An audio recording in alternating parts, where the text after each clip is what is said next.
2 வாரத்திற்குள் மதனை மீட்டு நீதிமன்றத்தில் ஆஜர்படுத்த சென்னை உயர்நீதிமன்றம் உத்தரவிட்டுள்ளது. கடந்த 28ஆம் தேதியன்று கடிதம் எழுதிவிட்டு மாயமான வேந்தர் மூவிஸ் மதனை கண்டுபிடித்து தருமாறு அவரது தாயார் சென்னை உயர்நீதிமன்றத்தில் தொடர்ந்த ஆட்கொணர்வு மனு மீதான விசாரணை நீதிபதிகள் நாகமுத்து, பாரதிதாசன் ஆகியோர் அடங்கிய அமர்வு முன்பு வியாழனன்று வந்தது. மதன் மாயமான விவகாரம் மற்றும் அவர் மீது குவியும் மோசடி புகார் குறித்து தனிக்குழு அமைத்து விசாரிப்பது தொடர்பாக வியாழனன்று மாலை 5 மணிக்குள் டிஜிபி பதிலளிக்க நீதிபதிகள் உத்தரவிட்டனர்.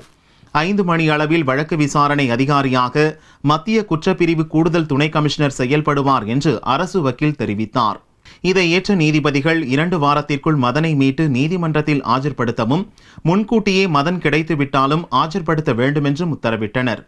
இவ்வழக்கில் சிபிஐ விசாரணை தேவையில்லை என்று கூறிய நீதிபதிகள் வழக்கு விசாரணையை ஜூன் 23ஆம் தேதிக்கு ஒத்திவைத்துள்ளனர்.